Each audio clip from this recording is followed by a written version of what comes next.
So today I was the liquidity, which is perfect because now I can go back in and study exactly where I went wrong and become a better trader because of it. Recently in my trading journey, I've matured and learned to appreciate losses because of all the value they bring, the lessons they bring, and the insights they reveal about yourself and the market. So I had two hypothetical attempted trades today. Number one was very, very quick into market open. And if I pull that up, you can see exactly what time it happened. So here's my Notion database, and here's the process that I'm going through, where right now I'm not even taking any trades. I'm just hypothetically observing price action. So I'm saying I would get long here, I would get short here, and then I'm just recording that. I'm not even demo trading because right now my whole focus is just mastering reading price action and building a trade model. Once I learn how to read price action and I have a trade model, then yes, I will go into demo trading. But for now, just working on dialing in that trade model, knowing how to read price action, knowing how to frame a draw on liquidity, knowing where the market's going next, and then I will go into demo trading. So today I got one observation incorrect, one observation correct. And my first observation was way too early into market open, and that's when I was the liquidity at 9:35. I hypothetically took a long. I got stopped out on that for 25.75 handles. But the good thing is that on that trade, I was hypothetically able to still pull some equity out of it, which is good. And then on 10:15, when I was well aware that my narrative was still in motion, I simply got involved with that. And it was a quick little, it only took 5 minutes to deliver to my objective, and it delivered 72 and a half handles. But hypothetically, I probably would have only, in a real world situation, I probably would have only pulled about 40 handles away from that trade. But regardless, my narrative still played out exactly as I anticipated. So I'm going to frame the logic behind that. So coming into today's session, we have to refer to what did price do yesterday. We can see that clearly we had an extremely large range day, large up close candle, yesterday's range. So automatically coming into today's session, I am not expecting the market to be precise. I'm not expecting any quality setups. I'm expecting high resistance liquidity conditions. I'm expecting the market to trade sideways. Really, I don't even want to engage in the first 30 minutes of market open, which is where I went wrong today. Because we have that large range day yesterday, we can expect today's morning session to be trash. And you don't want to engage in it at all, especially if you're inexperienced like me, because I've only been studying these concepts for a little over 2 months now. I really do not have the experience to even be considering a trade idea in the first half hour of market open after we have a large range day like this. So thinking about it, coming into today's session, what is everybody going to want to do right at the 9:30 bell? They're going to want to long this thing because if simply looking at what happened yesterday, look what happened, right? So street money is coming in today thinking I'm getting long right at the bell because I want to be a participant in what happened yesterday. You know, they're probably feeling FOMO. They're probably feeling excited because yesterday, oh my God, there was so much range. Maybe it can happen again today. So that is easily framing a bias for any retail trader. They're thinking higher today, and they're dying to get long right at the bell. So they're simply looking for any reason to get long. And so when we have a large up close candle day, the following session, what we want to look for in the first 30 minutes of market open, we want to look for a retail trap, which in this case, I got trapped. I participated in that retail trap, but looking at it in hindsight, I know exactly why I went wrong, and I know exactly what the market did and why it did it. So coming into today, I'm simply studying what side of the marketplace does it reach for first. And I outline my primary pools of liquidity. We have primary buy side above these smooth relative equal highs, and we got primary sell side below these smooth relative equal lows.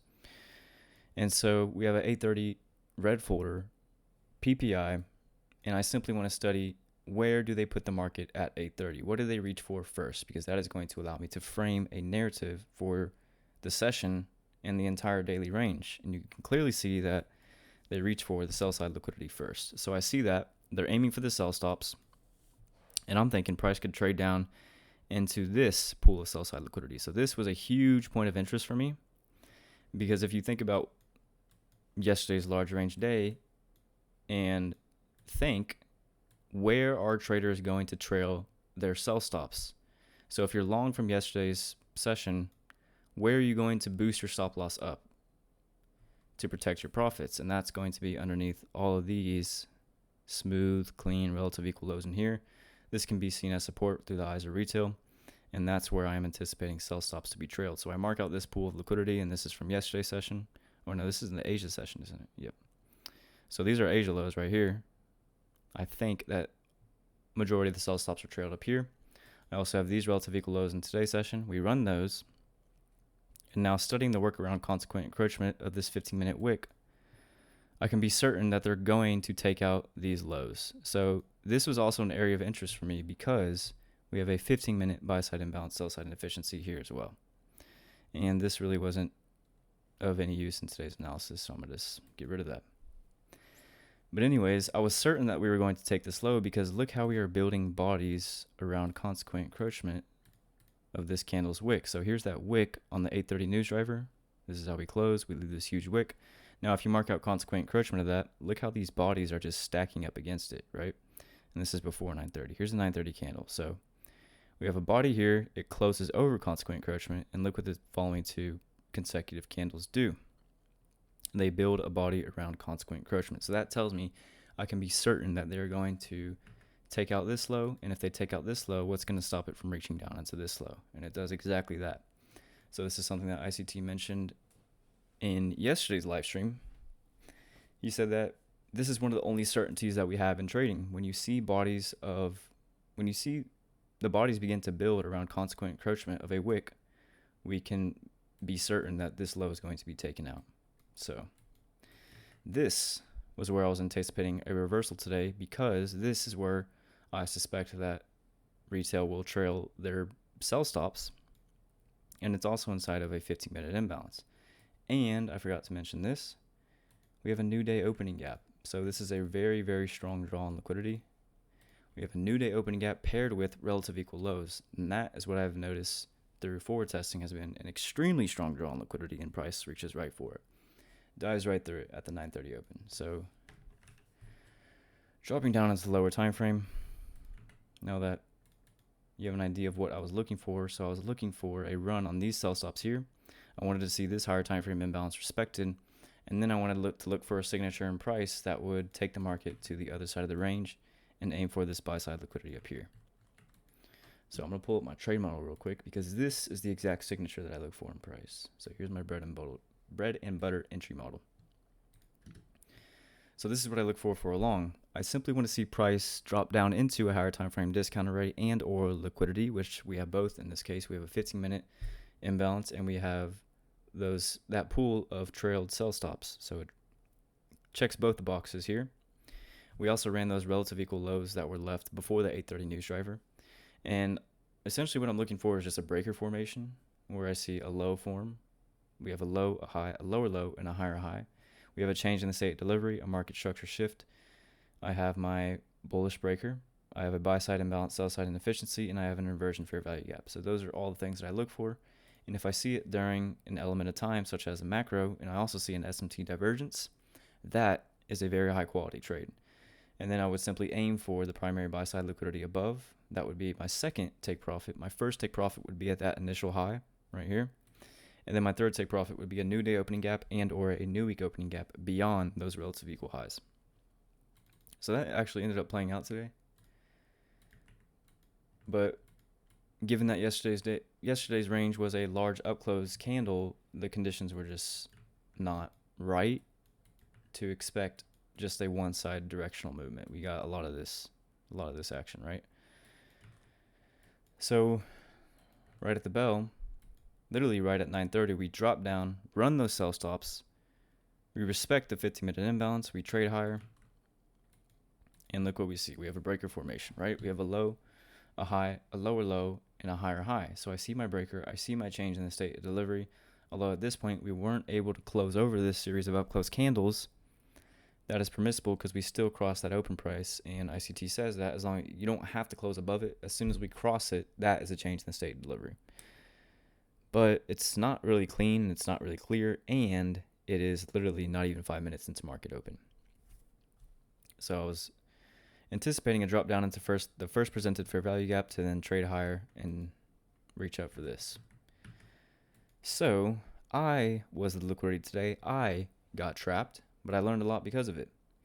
So this move right here is designed to trap retail. This move right here is designed to engineer liquidity.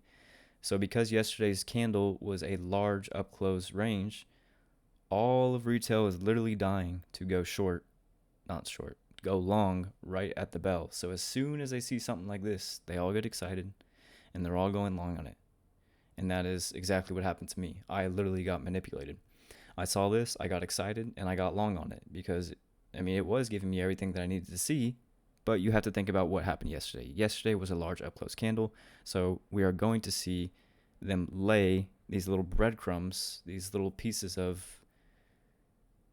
something that they think they can take as a long, which is right here. We form this initial low, we form this initial pool of sell side liquidity, we begin to move away from it, and this is where retail is thinking about getting long.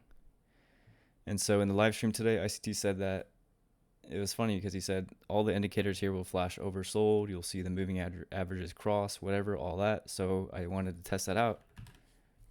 Said, let me throw on an RSI and see, does it flash oversold here? And yeah, it does. So this is literally a trap. See how it flashes oversold here. Now, if you're retail looking at that and you think that's how the market moves, once it's oversold, I'm going to buy, you're going to long this low, right? So that's literally the low that I was getting long off of. So this is literally a trap. All that is a trap to engineer more sell side liquidity because they know that right at the open, all of retail is going to be dying to get long because of what they see happened in yesterday's session. So I got trapped. I was a participant in that trap and I got my stop taken hypothetically. So hypothetical long on first presentation with the stop below candle 2 of the imbalance right here. And as you can see, it clearly did not play out. We got sandwiched between the 8:30 imbalance and the first presented fair value gap after 9:30. Never could close even inside of it, so that is indicative of weakness. And I don't like how many times it revisited the first presented fair value gap. That's not a good sign for me. I don't want to see the market spend a lot of time in an imbalance. I want to see it immediately reject it and immediately move away from it. That didn't happen here. We spent a lot of time in it, and look what happened. It ends up trading lower, and it runs the sell stops. So in the live stream today, I have to refer to what he said today because it kind of just blew my mind because literally what he said was exactly what I was thinking. He said retail was thinking like this, and that's exactly how I was thinking. So I got long. I got really excited after I saw this, got long really early into market open when this move was just designed to engineer sell-side liquidity, which I was a part of that. And then he said this move right here is designed to manipulate sentiment, to engineer sentiment. And by doing so, it engineers more liquidity. So this drop right here is to discourage everybody who got long on this little move right here. And when we take out this low, now they're thinking, oh man, the long didn't work. Now we got to go short. And so now you have breakout traders selling underneath this low. So that is engineering more sell side liquidity. And I literally felt exactly that. I got long off of this low. And then it traded lower, took out this low, and I'm thinking, oh, maybe my bias is wrong for today. Maybe we're going lower today. That's literally how I felt. That my whole sentiment was changed on this move right here. Because I took this long right here, hypothetically stopped out, and then this price leg lower literally changed how I felt about how the market was going to play out today. So I got trapped here, and then I got my sentiment manipulated here, which is crazy. It's crazy how the candles do that, and it's crazy how it is designed to do that so that the daily range can do this. So engineering a lot of sell-side liquidity underneath this low, because retail is dying to take the market long right at the open because of what happened yesterday. So a lot of sell-side liquidity underneath this low. Smart money is the counterparty to all the sell stops underneath this low. They're getting long underneath this low. It's exactly where you want to buy, right? We buy where retail sells, and retail sells here. So at this point, when the market was doing all this business right here, I was just engineering. I was journaling what just happened, studying where I went wrong. While I was journaling that, I see that my trade model is present. See, I have a breaker.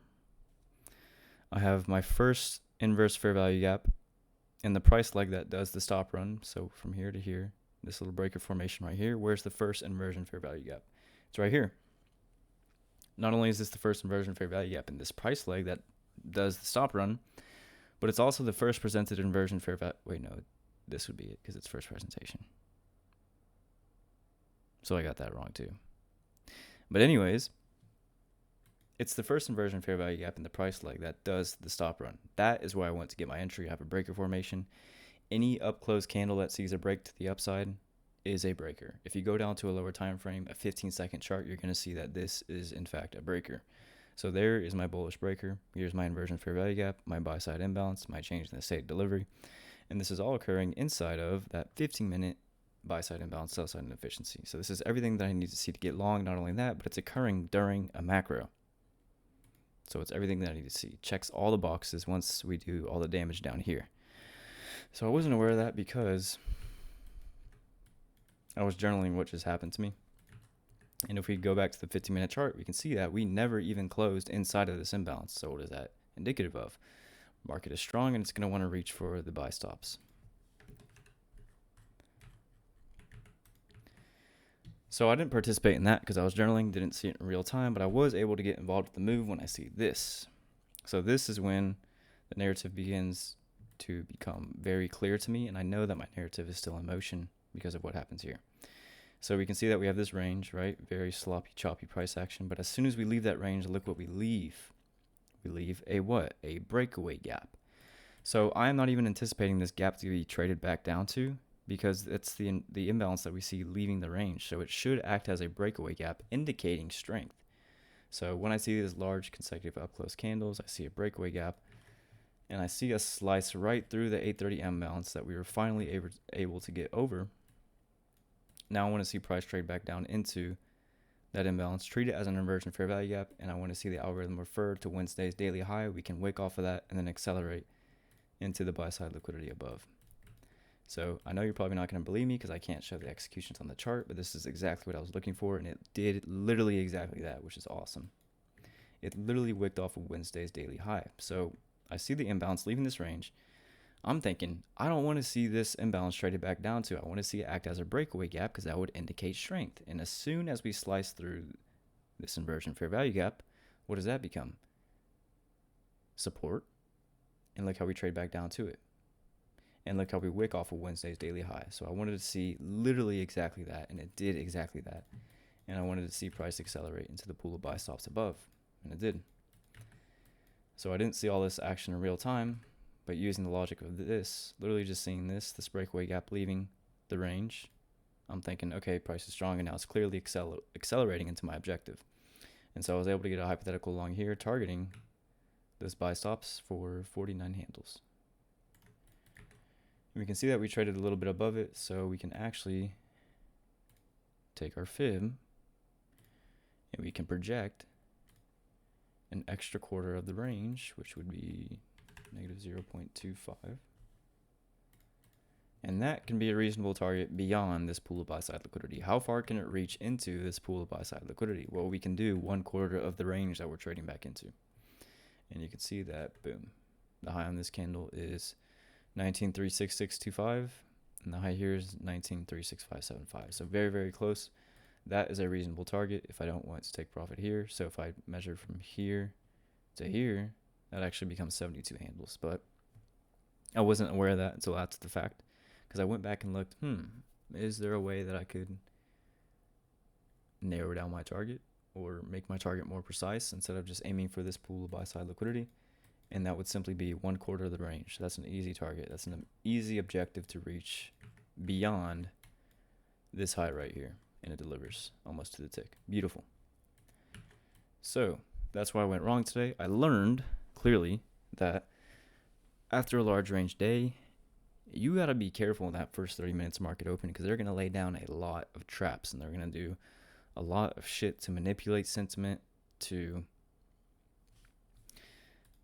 upset retail traders. And you got to think about, how are they going to use that liquidity to fulfill the narrative that is in play today?